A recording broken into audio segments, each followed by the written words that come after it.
Welcome, everybody, and thanks, guests, for being with us today, too. I've been looking forward to this.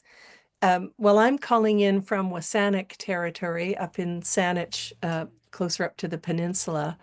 The lands that Rural Roads is situated on are the traditional and unceded lands of the Lekwungen-speaking peoples, ancestors, families, the Songhees, and Esquimalt nations. And, every single day that I go to work at Railroads, I feel such gratitude for this place, for the lineage, carrying forth the lineage of people that gathered on this land, on these beautiful lands, cultivated deep roots and rich relationships of reciprocity. And they teach us more and more about, how important our increased connectedness is between humans and the more than humans. And particularly, these people in this column that I'm seeing here understand that and walk in that kind of respect and gratitude. So we celebrate here today the kind of education that recognizes that we're all part of this intelligent, alive, whole Earth system. And we treat knowledge as a living presence that we're feeding in a kind of reciprocity, really being very consciously aware of not taking, but being in a gift-bearing reciprocity that's important for all of life. So, yeah, there we go. Thank you. Thank Thank you you for so much. joining. Yeah. Thanks, Hilary. Um, so we're here today, folks. So thank you so much again for being with us here. I'll just quickly change my chat settings so everybody can see. Thank you for mentioning that in the chat. We're here today for our session on weathering the storm, learning to thrive and through dark times with the Master of Arts in Environmental Education and Communication. So I'm joined by some wonderful folks today. Of course, Dr. Hilary Leighton, who's a professor and program head. Dr. Jason Young, who's an associate faculty, Carly Forrest, who's an MA student, Ali Hall, who's an MA candidate, and Beverly DeVries, who's an alum of the program. So we're going to have some delightful conversation in just a moment.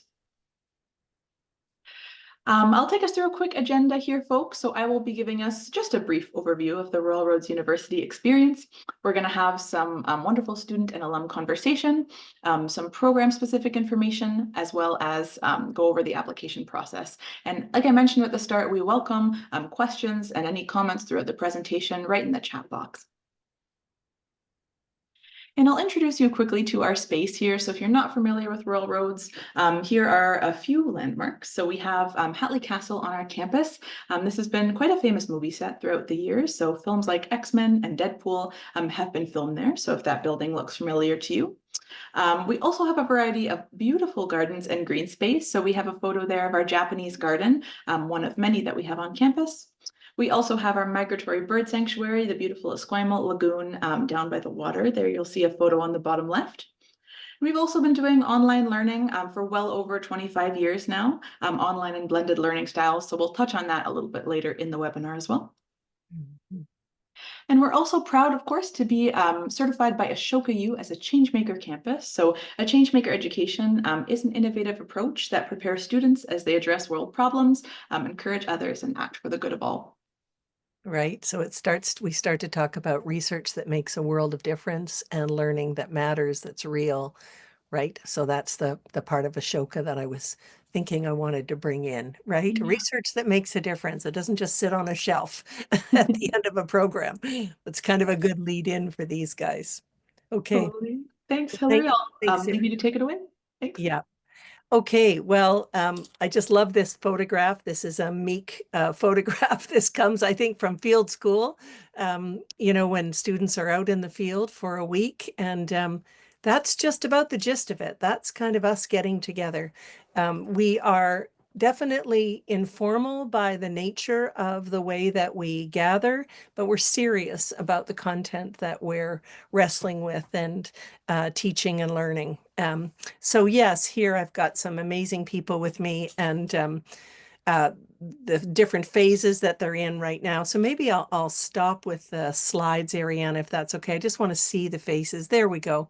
Right. So I did want to start with well, even just the notion of calling this webinar Weathering the Storm, I can tell you that a month ago that sounded like a great idea and even more a good idea just given where we are today and what's going on in the world. And because I'm really keen on talking about how we can also thrive through dark times. And this isn't a kind of Pollyanna-ish approach. This is an approach that starts to look at the world as, that we're part of this living system, and that some of these things that are occurring right now are necessary and difficult, yes. And so how can we prepare ourselves and build competencies and resilience for these times? And what times are these? Good question. How timely, but what times are these? So I'm going to turn first to Dr. Jason Young, who, yay, was one of our students in MAEEC, and I was so privileged to be your supervisor. So we walked that path for a while together. I feel like I just hung on to your coattails there, Jason, because when we spotted you, we thought to ourselves, oh, we can't let that one go. So you did go off and you went and got your PhD at Queen's, and now you're working at UBC, reimagining their science curriculum. And ever since you left us, you've really not left us because we wouldn't let you go. We wanted you to come back and teach our systems perspective course. Um, yeah, we didn't let you get too far away. So I wonder if you might, and I know you've just finished a round of teaching for this year for us. Some of your students are in this room. So I'm wondering if you might want to speak a little bit about the course that you teach, how it's evolved, how you perceive it's received, especially in the context that we're in right now, and how has this affected your life? Or has it affected your life? So Yeah, away to you. yeah. Thanks, Hilary, for that Yeah. introduction. And yeah, I wear a few different hats as a curriculum developer and educator, but I think what I do at Railroads is probably the most cherished part of my portfolio career, and teaching Eco 504 systems perspectives is one of my favorite parts of that. And yeah, we just wrapped up the course. The approach to the courses has evolved over the years, certainly. I tend to try to adapt it to changing times. So I'll typically keep 30% of the course, innovate 30% of it, and create 30% new every year, just to try to keep it in line with what's happening, because our world is changing faster than ever. And in the course, we look at complexity head on and ambiguity without without reducing it to sort of simple explanations that we're often so tempted to do for that sense of security and understanding. In my course, we tend to try to dance with the ambiguity, to borrow a term from a colleague who taught at this program, Pillay Bunyel. Great paper, by the way, Dancing with Ambiguity. You can look it up after. And this year was a challenging year for a lot of our students, which Carly can maybe attest to. And I think we created a lot of space to explore not only the issues that are happening out there in the world, but how that's affecting us. Yeah. So people often enter the course with a sense of trying to, I guess, make better sense of the complexity of their lives or the systems that they find themselves within. We spend the first few weeks really unpacking the context from which your life is emerging, the world, those sort of taken for granted assumptions through which you view the world, to understand that the way the world is showing up for you is very contingent upon the way you grew up, your belief structures, the assumptions you bring to reality, and those kinds of things. And, that can be actually a bit of a upending, a bit of a disruptive process when you come to realize that a lot of your taken for granted assumptions are actually highly contextual. So sometimes students, when they first enter my course, might feel like the rug has been pulled out from them a little bit, as their taken for granted assumptions are maybe come into question. And there's sometimes a little bit of concern at that point about, hey, what is this course doing to me and what's happening here? But usually by the end of it, we do have our full circle moments and aha moments that when we bring those taken for granted assumptions into the light and question them and think about them and reflect on them. And a lot of my assignments are very kind of reflective and introspective. By the end of the course, I find a lot of the students feel this sort of sense of creative empowerment that, hey, now I can start trusting the knowledge systems that I believe in, or I can trust my intuitive ways of meeting the world or my imaginative ways of meeting the world. I'm not necessarily beholden to the voice of a given authority. So usually by the end of it, we have our full circle moments, and had a lot of good feedback from students this year. And it was a really wonderful cohort, and looking forward to doing it again. Yeah, well, Yeah. they say we're not letting you go. But here, that just sounds delicious to me. I mean, I know it's disruptive. I mean, with the two Ds, disruptive and delicious. But it also sounds like, when your story is challenged, when the thing that you thought was real and real for everyone, all of a sudden is challenged in that way. Well, that allows for something to be born, something absolutely to, when we say the cracks open so the light can get in, I think the cracks open so Mm, the light can get out. Because mm, also, what I'm finding from people coming out of your course is this desire to know how they can bring more of this understanding, more of themselves. It doesn't feel like such a holdback anymore. And like all this, terribleness is happening out here. It feels like, oh, this is a kind of an inner climate change that's starting to happen. I realize it's an mm, inside out job as well as anything. And it feels like when you're talking about it, when I'm hearing back from students, it feels like co-implication. Like how can we create this together? And just like you teach that way, it's like a teaching with, which I really appreciate. And, um, you know, I, I mean, I always say that your systems course is systems one, and I feel like my eco site course is systems two in the summer, because where you've taken them, then they get to go out in the field and I get to take them even further down. And that might scare some people to hear that, but that's more about the emotionality, the relationality, the ecological, soulful self. So I'm always so grateful that they have this beautiful context and this kind of moment of, like you say, this opening, this aha, oh, this is grad school. Like we're not just here to take it all in and then repeat it all back. There's something mhm. that's really happening here that has to do with me maturing myself and becoming part of the whole system. Yeah. That's exactly it. Yeah, and I tend to situate myself as a facilitator and sometimes guide, Yeah. in terms of, another way to think about it is as a teacher, I want to bring out a student's inner genius.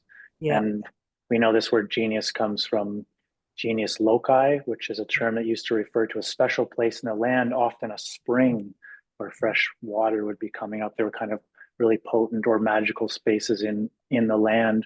So I like this idea of kind of finding your inner genius and cultivating that and letting everyone's Love it. sort of sense of self emerge in that way. Yeah, I've heard the genius loci spoken to as about a wind that blows through a certain place. It makes a certain song or sound. And I always think of that coming up through the student. And yeah, the Mm. genius, genuine path, right? I mean, Exactly. if that's what we get, if that's what's starting to form and shape through a graduate program, then we say, well, then I think we're on the right track. That's it. Yep. Because it's not about getting a degree to get a job. This is about getting a degree to create the kind of life that is contributive and, filled with reciprocity and relationships. And, so we actually understand what's happened to us and the choices that we make, and we become aware of that. Yeah, Hmm. beautiful. Wow. Yeah. Yeah, so nice. Okay, well, I could talk to you for the Yep. whole day. Yep.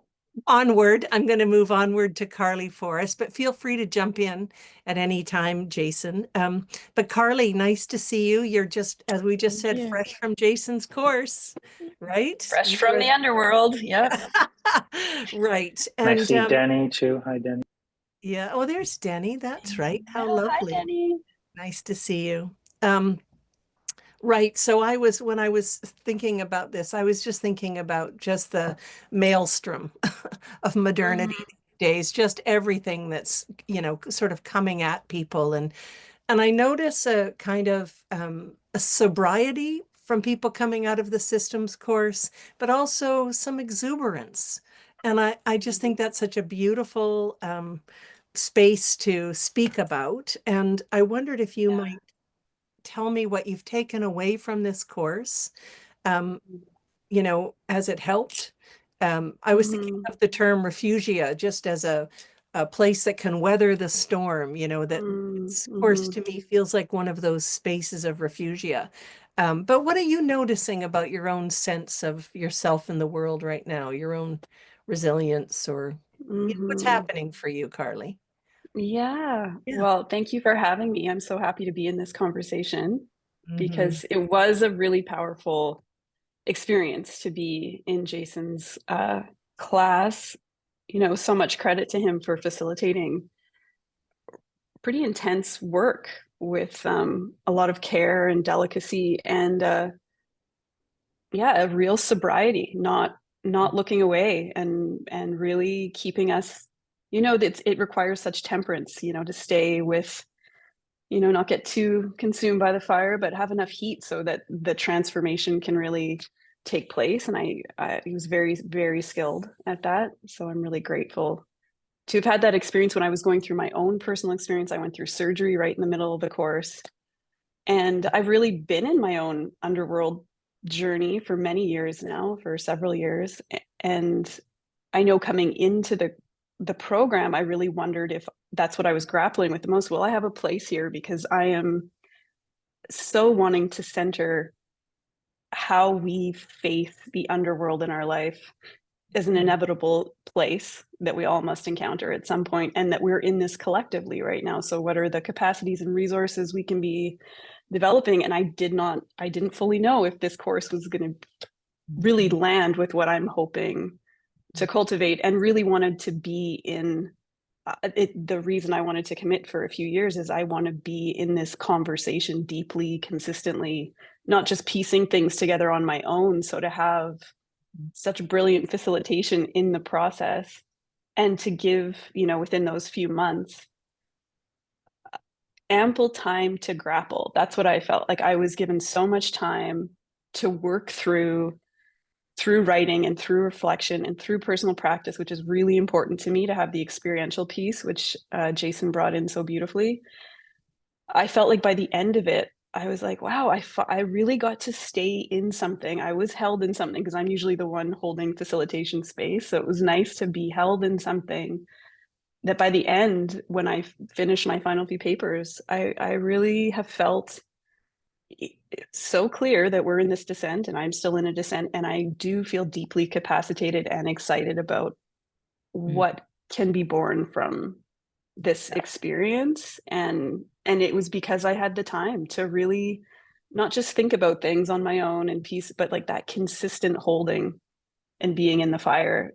It really Yeah. led to something. So yeah, really grateful. I love when you're talking about fire. There's no ordeal I know that doesn't Mhm. involve fire, the fires of initiation, and that Yeah. we have to get close to that in order to burn away some of the dross of the stories that no longer hold. And, I love hearing this language coming from you too, Carly, because this kind of stirring the ashes of the moment, getting that kind of time, like we're just in such a cult of speed, and Yeah. this takes time to gestate. What is getting ready to Yeah.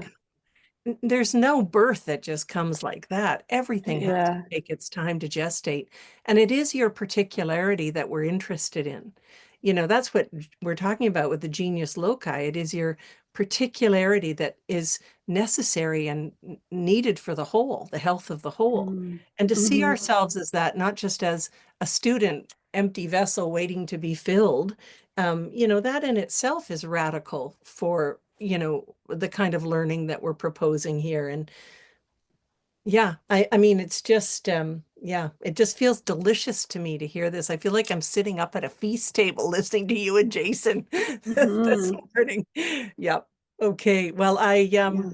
yeah, well, that makes me happy for you because it's not an easy time. The world is not an easy place to be in. It's very jagged and ragged and difficult right now. So it does sound to me like the cohort is incredibly rich and important too, because that part of Yeah. design, I think that can't be, discounted. there's something there about the witness culture and each Mhm. person getting to know the other, but also the collective dream that starts to form within that cohort as it moves along through, as the world is evolving. It's all of these different spirals that are really kind of important to notice and mention and see yourself as part of. Yeah. You Yeah. found your people. Yeah, definitely. Yeah. Yeah. And didn't it take you a few years to get here, or did you think about it for a while, or were you? Well, I was recovering from a brain injury, so I really wanted to be back in school, but I didn't have the capacity until I made a full recovery. So, I just sort of sat in that deep desire to be in this type of environment, but I needed to get to the next level with my, cognitive capacities to do it. Yeah. Well, so Yeah. glad you're here. Thank you so Yeah. much. Thank you. Thanks for inviting me. Okay, well, we're moving over to Allie. I know we have to kind of keep moving through. It's just remarkable. So, Allie, you are an MA candidate, meaning you've done your coursework and you're working on your research now. And Jason is your supervisor. It's kind of everyone's pointing back to Jason today, which is so great. And Allie, I've just been with you recently presenting to a tapestry event with the school district teachers, and what a delight to be with you and watch you, you know, um, giving your gifts, your life furthering gifts out into the world for those young teachers they had a really good morning that morning with us, and they got to go deeply. And so I know your work is around grief now, and been significantly kind of moving in that direction, that trajectory with your teaching and your research. And, Mhm. what are you finding about that work now? What brings you to that work? What's happening? How has it evolved? Maybe you can speak a little bit about uh, how the program might have helped leverage some things that were already whispering to you. Yeah, gosh, I think so. As I was thinking about this chat, one of the I was finding it really difficult to almost like come up with anything that felt concise around what this program means to me and how it has shaped who I am. I think the MAEEC program has it has utterly changed me.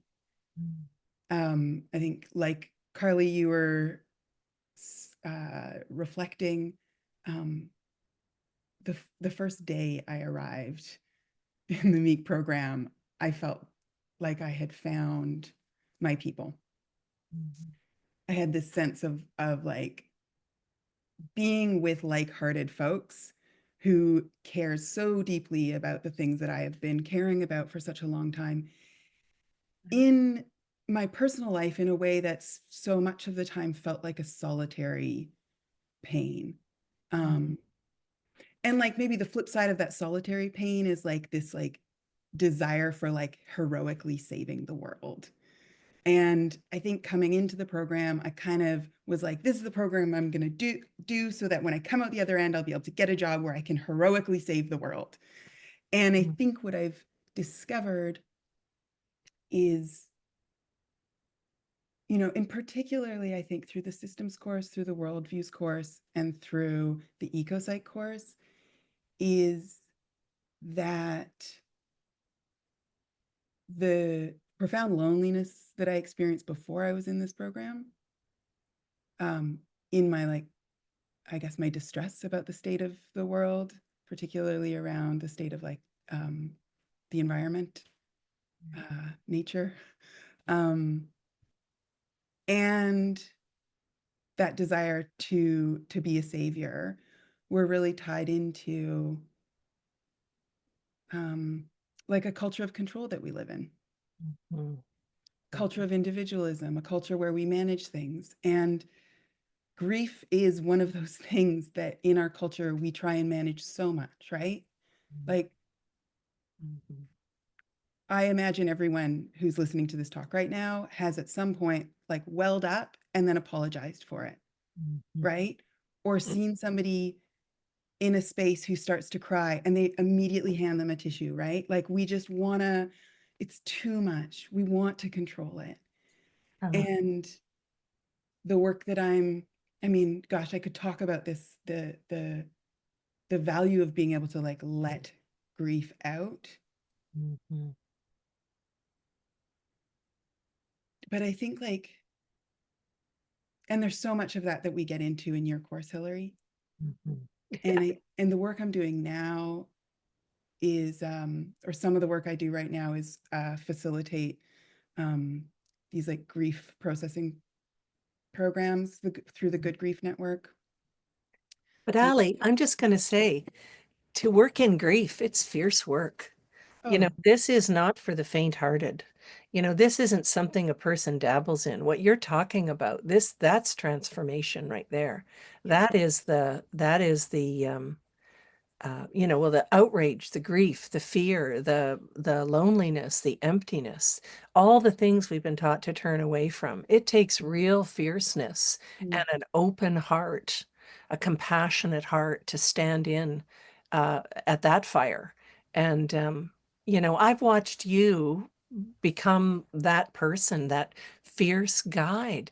And it's not a loud savior, heroic thing.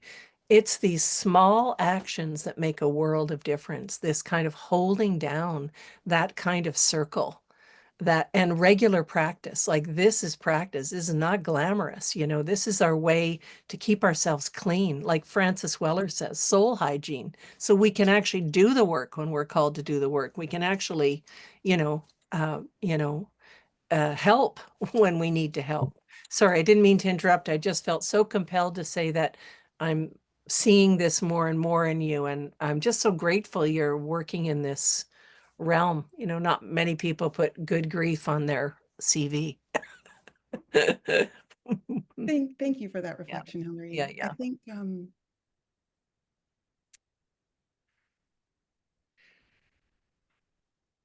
Jason, you said something about that like in your course, you're looking to kind of like help people access their inner genius.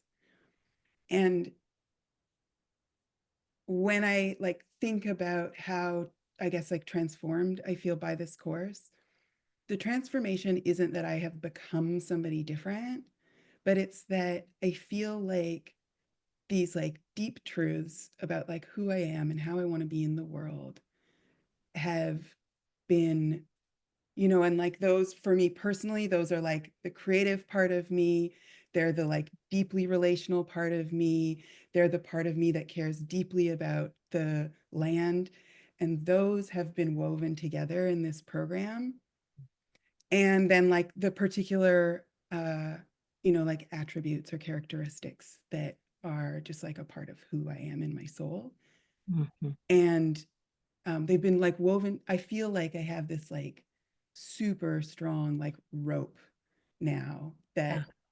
that runs through me and like tethers me, I guess, to the world and the work that I'm doing. And it's through this program that I've been able to do that. And now what I can do is hold space for other folks to be with their grief and their rage and all of this. And that is for me, that's as much about the work of responding to the state of like environmental distress that exists as is, being like an environmental scientist or any of those other work Well, here's the pattern too, Ali. So you weave the rope and you're getting the rope and you're getting this sense of having some core resilience and strength, and you give it. Like, because we can't keep these gifts, right? They're only gifts when we give them.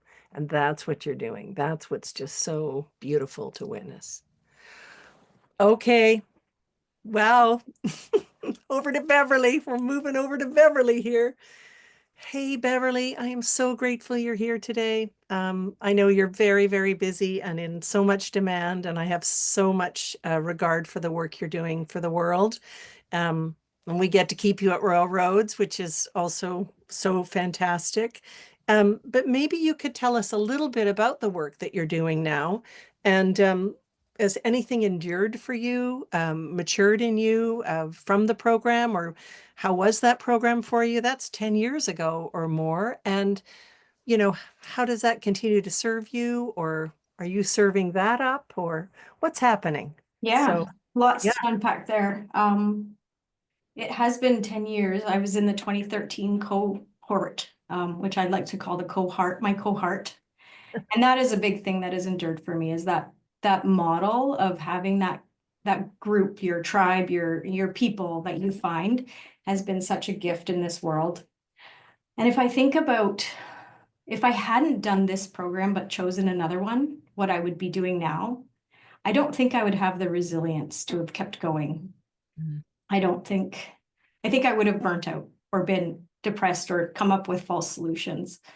So I think that's what the program gave me, is a way to develop that personal resilience, that ability to sit with the complexity, with the uncertainty and the grief and all those things that are needed. The ability to dig deeper. So currently, just for those who don't know me, I'm still with Royal Roads. Royal Roads upended my life, and then I stayed here. In the best way, in the most beautiful way. They upended my life by, making me realize I wanted to live out here and work out here. So I'm the Climate Action and Sustainability Program Specialist here at the university. As Jason said, it's a specialist is a jack of all trades, and that really is kind of what I do. I help the university with, counting our emissions, but also setting up outreach programs. We work with Hilary on a monthly resilience and reconnection circle. We do a Healthy Planet Club to get people outside. Lots of different ways that we engage with folks across the university, both faculty, staff, students, like all levels. And I think the thing that has endured for me that really is super important to me in the world at this time is that importance of community and connection that I try to bring into my work, and that fuels me as well when I'm feeling really low, is that reconnecting with others and the natural world, and remembering that I am part of that natural world. That's one of the biggest takeaways that has endured, and I bring it forward whenever I can. If I get stuck, if I feel cornered, if I feel things have gone sideways, that community building, that's the stuff I return to. It's my North Star, I guess. Yeah, the whole community thing and the witnessing thing, I am thinking of our Circle Beverly and how people have committed to it and how it's stayed, and how sometimes when, it's a difficult time, if we just show up and we tell about it, that in itself is permission for others to show up and tell about what's going on for them. And we just haven't formed those kinds of communities in our society so much. We just don't really have those places to go to be witnessed and be real and not feel shame or blame, or, feel like, as Ali said, we have to apologize for welling up with tears. Because, this is required if we're going to grow up. I mean, really, we'll grow old, but if we really want to grow up and take adult responsibility for what we can do and what's happening right now, then yeah, we need to keep kind of moving all of this through our lives, metabolizing all of what's happening. As also, I think it was Carly who said, not turning away, not ignoring, not resisting things, but being able to step in and know you're not alone. Yeah, I mean, it just makes me very happy to hear all of these things, because, this is what we wish and pray for. This is what we dream about, Jason and I, and, Bob Cull and Liza and, everybody involved, Virginia and Ashley, and yeah. Okay, well, I wonder if there's anything anyone else wants to say, or Denny, is there something you want to say? Is there anybody here who has anything they want to contribute before we kind of move on? We've got some orders of looking at the program and talking a little bit about that. But if there's anything you heard someone say that sort of started something in your mind, maybe you wish to comment on that, or, maybe you wouldn't mind saying, I might just call on Jason one more time to say, what might your advice be to someone coming or considering coming to this program? Jason. Well, I think if you're considering coming to this program, being in this webinar is a great first step. Keep exploring the web resources. You're also welcome to, you're free to connect with me, and I can share more of what my experience having gone through the course about 6 or 7 years ago was like, and also what I bring to the table as an instructor in the program. And if you're considering coming, maybe we still do the 1-page sort of letter of Yeah, personal statement. Yeah. personal statement. I would say even if you're on the fence about considering the program, write that personal statement and see what starts coming up. See what it feels like to write that thing, and then go from there. It can be a really cogent way to sort of articulate your thoughts and your feelings at this current moment and see how the program might fit in with that. Yeah. Beautiful. That's great. Yeah. Great advice. Anybody else? Allie, do you have something for anybody who's thinking? Just something gem-like? Well, I want to second what Jason just said. That was definitely my experience. Feeling uncertain it was the right thing, and getting to the end of writing that letter and knowing with like every fiber of my being that this is where I wanted to be. And I want to add that, you know, I came in to this program doing adult education and having, I guess, like a specific idea of what education looked like. And I feel like I came out of this program so impressed by the way that educators like wove the content of what we're learning with like the practices and like the shape of the program of each of the courses. And so being able to like learn by example of what excellent education or like pedagogy looks like, and then also having ample opportunity in several of the courses to practice. To try it out. Yeah. Yeah. Beautiful. Yeah. And we always say, well, how do you make that pedagogical? And how do you make that pedagogical? And Carly or Bev, anything else you want to add? What advice might you give? Yep.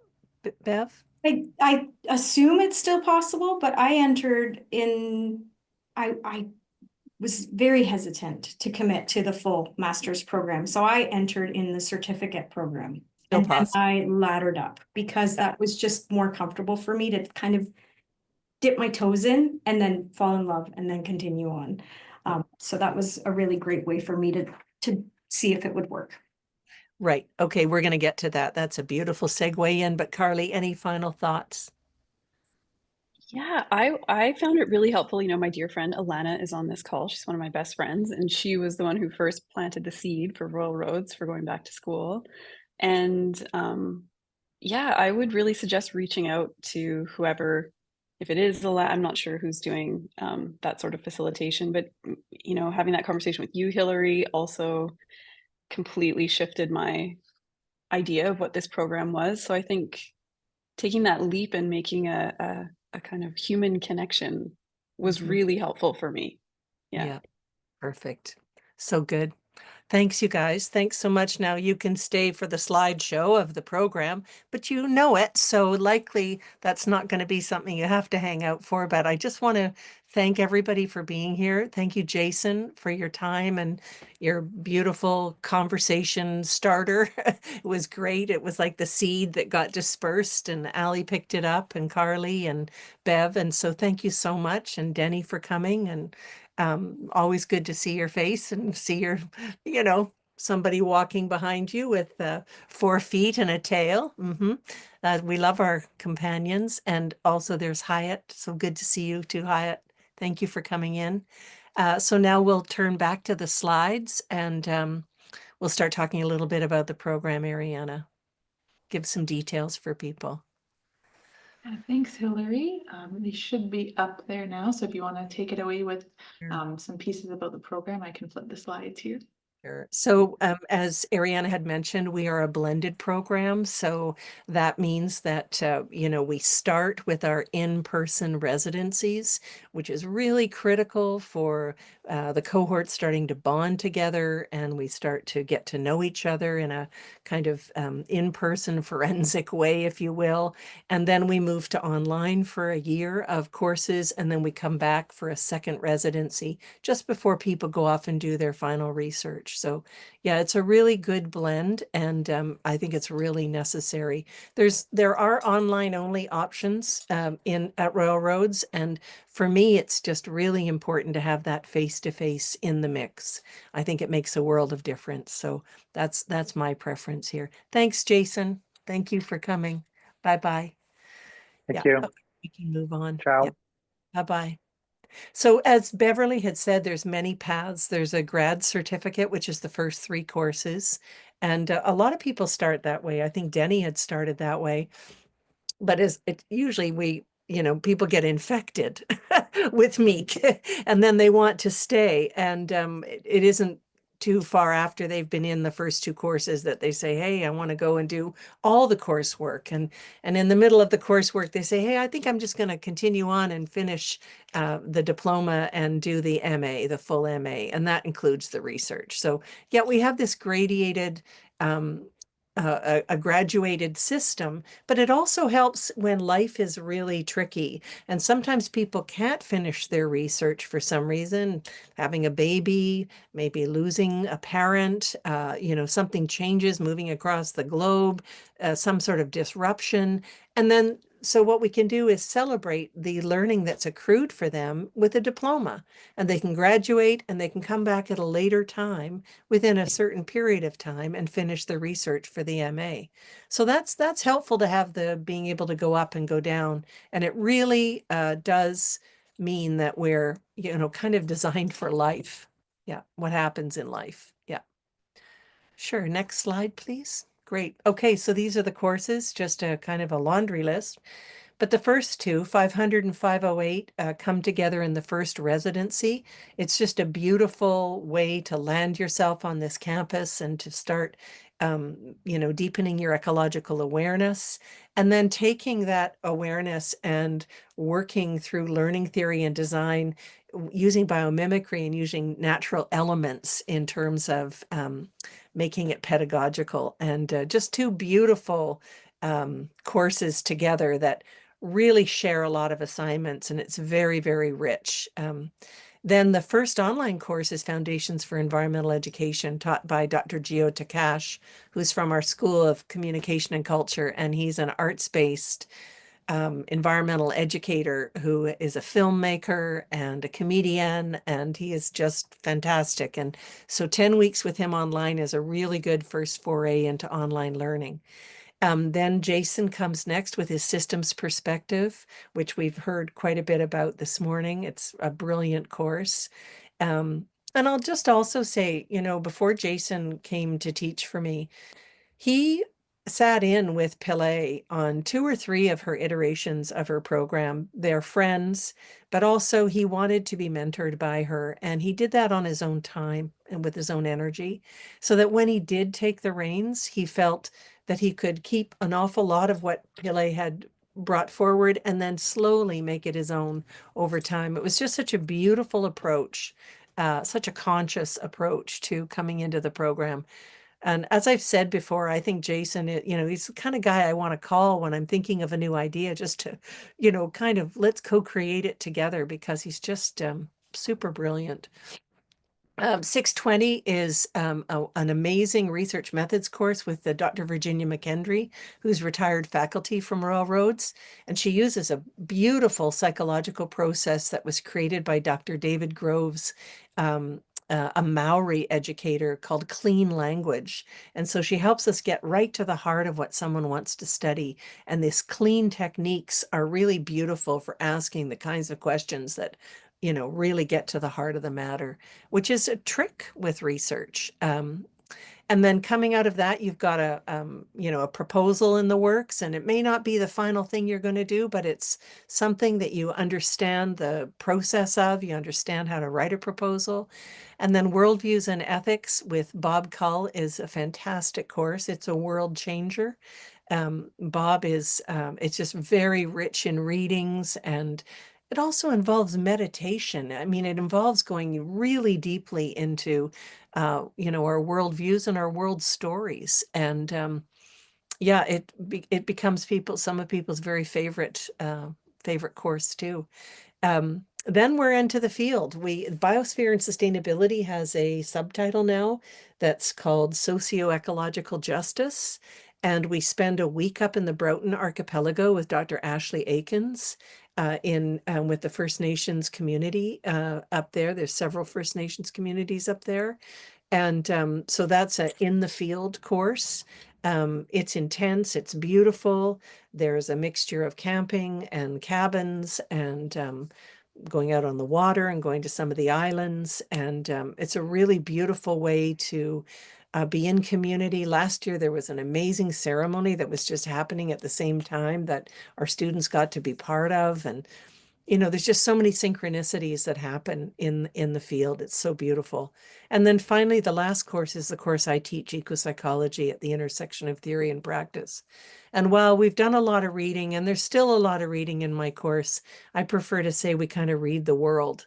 That's a really deep immersion with the land, with the place that we're in. And as Ali suggested, we do, some of my work is predicated on one of my teachers, Dr. Joanna Macy's, The Work That Reconnects. And so using those elegant frameworks for our deep immersions, our deep emotional activities, we bring an emotional, relational, psychological, intellectual, approach, the whole human approach to ecopsych, where we understand that what we do to the one, we're doing to all others. And this inextricable link, this symbolic material and energetic bond with the earth is not some theory or notion. It becomes something that is metabolized in your body. And we do embodied art-based practice, and yeah, people come home a little wild from that, those two together. And then finally you go off and you'll complete a thesis, which is 12 credits, or you'll do a major research project, which is 9, and an elective, a 3-credit elective, or a directed study with someone who can help fill in some of the gaps for your major research project. Okay, I think that's, yeah. So, right, the format is a blend of distance and face-to-face learning. As I've said, the first certificate is 3 months or 3 courses. That's 9 credits. The full year is the diploma. The 2 years and a wee bit are the 36 credits for the MA. And there's the 2 residencies on campus. The certificate only has 1 residency, actually, and because it's just the first 3 courses. Yeah. Okay. So maybe you want to talk a little bit about this, Ariana. Yeah, thank you so much, Hilary. That was really wonderful. Thank you to our panelists as well. It was fantastic conversation. So really appreciate you all being here. So I'll just touch briefly on our admissions processes. So we have standard and flexible admissions at Royal Roads. So I'll just touch on standard first. So standard admission for this program looks like a 4-year or comparable undergraduate degree with a minimum GPA of a B from a recognized post-secondary institution. We also want to highlight at least 2 years of relevant work or volunteer experience, or a combo of those. And then applicants who meet the degree requirement but not the GPA will normally be required to take our course called Academic Writing and Critical Thinking and obtain a minimum final grade of a B. It's also highly recommended for all students. It's a really fantastic course. It's a great course. Yeah. Actually, I started it in continuing studies way back when. I didn't know that. That's fantastic. In response to the need. Just, so many of our folks haven't been to school in a while. And, you can be a great poet or a script writer or a business writer, but academic writing is a little bit of a different animal. So rather than wrestle with the writing itself, it's good to be able to wrestle with the ideas and get the tools for the writing up front. It's really an excellent program. Yeah, absolutely. Thanks, Hilary. So I'll also highlight flexible admission. So for folks who do not meet standard admission requirements, normally, we use that word normally, 6 years of relevant work experience, or an equivalent combo of education or experience. I'll mention too, this is assessed on a case-by-case basis. So this is not something that is super prescriptive, but if you have a combination of either post-secondary or professional experience, and again, there's the note about academic writing and critical thinking course as well. Hilary, anything you want to add?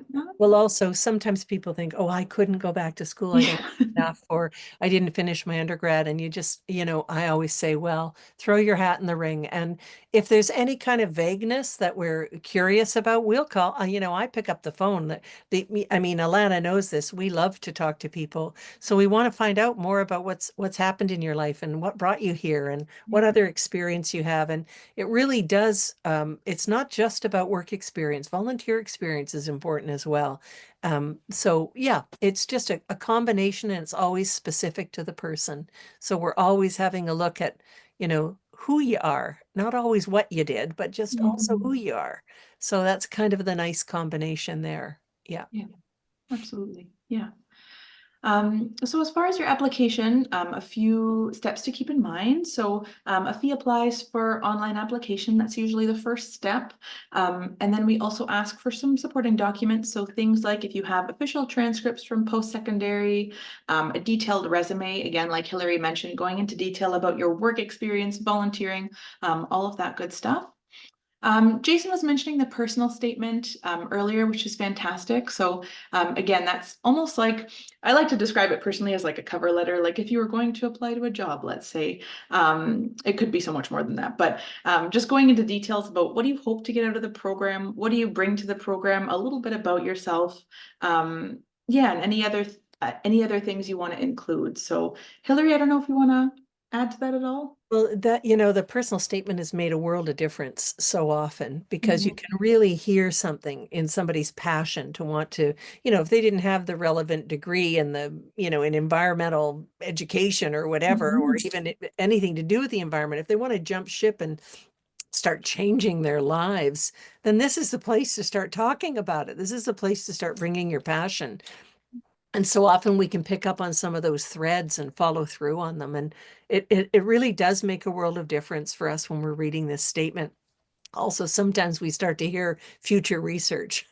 You can start to hear, I think this person's going to want to do something around this, so it's also a great kind of leaping off spot for our future conversations Yeah. once they're in the program. So you know, um, in this program, we look at the personal statement and the letters of reference, and we do create a nice little database when people have applied and they are in, so that we can refer back to some of those statements they made and some of the nice things people said about them. So when we're having our first initial conversations with people, they feel seen and heard. We're actually paying attention to what it is that you sent in, because this is life changing. This is a big step.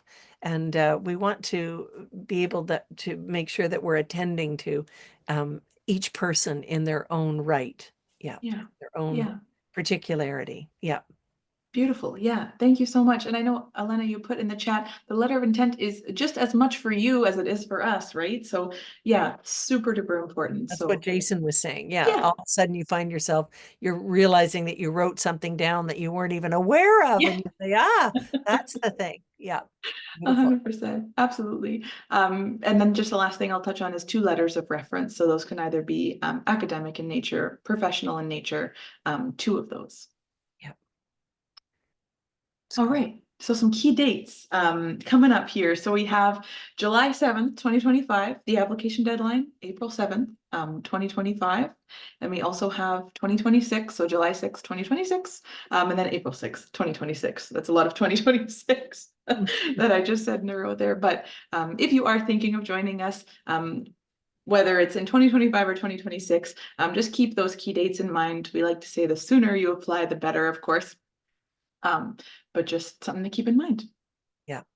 And, don't let these dates dissuade you. If we're past April 7th, still send in your Yeah. send in your application, because typically our students are late in coming along. So don't let those dates dissuade you. Reach out to us and make a point of contacting folks like Alana and chatting with them about, can I still get in? And, Yeah. really important. If you're being called right now, don't refuse that call. This is the Yeah. time. Yeah. Yes. Yeah. Accommodate late applications. Thank you, Alana. You said that Absolutely. beautifully. Yeah. That's perfect. And then the last thing we will touch on, one of the last slides, just some services that are available to you. Again, Elena, you're fantastic. Our wonderful enrollment services can be reached. I know you've put your link in the chat to book an appointment with you, Elena, but they can be reached at learn.more@ruralroads.ca is the general email. And then there's some phone numbers for local and toll-free for North America as well. Of course, they can do all kinds of things. They can help you narrow down programs, connect you with students, program heads, alumni, all the things. We also have financial resources that are available to you. So in terms of loans, bursaries, scholarships, all kinds of awards, some fantastic people in that office as well. So if you are curious about that, feel free to peruse all of the opportunities on our website. There's a link for that. And then I And believe, sometimes things go untaken, like sometimes yeah, the bursaries aren't claimed. So really just get to know what's here, get to know what's available. Don't be shy. yeah, That's for exactly. sure. Yeah. Yeah, exactly. All right, we have one last slide. I'll pass it over to you, Hilary, for any last words you'd like to share with Well, you know, this comes from a Mary Oliver poem. And when I was doing my dissertation at UVic, and I obviously, when I was wanting to include some wonderful poets and just like any other reference, you need to get permission, you know, and particularly from poets. And Mary Oliver was still alive at the time. And I went to her agency and they said, yes, you can definitely use Mary's poetry. Like some people want to charge. And she said, no, you can use this. We just want to see the page before and the page after, like where's it fitting in? And she said, and please don't just use a line like a bumper sticker. She said, please bring the whole poem. And so I'm going to bring the whole poem. It's called The Summer Day. And just this is a tribute to Mary Oliver. Who made the world? Who made the swan and the black bear? Who made the grasshopper? This grasshopper, I mean, the one who has flung herself out of the grass, the one who is eating sugar out of my hand, who is moving her jaws back and forth instead of up and down, who is gazing around with her enormous and complicated eyes. Now she lifts her pale forearms and thoroughly washes her face. Now she snaps her wings open and floats away. I don't know exactly what a prayer is. I do know how to pay attention, how to fall down into the grass, how to kneel in the grass, how to be idle and be blessed, how to stroll through the fields, which is what I've been doing all day. Tell me, what else should I have done? Doesn't everything die at last and too soon? Tell me, what is it you plan to do with your one wild and precious life? From Mary. Okay, anybody wants to get in touch, please feel free. The MAEEC program is waiting for you. Help you weather the storm. Yeah. absolutely. Thank you so much, Ariana. Yeah, and thank you, Alana. Thanks everyone for showing up, and anyone who's clicking open later, feel free to get in touch. Yeah. Awesome. Thank you Okay. so much, everybody. Yeah. Take care. Bye.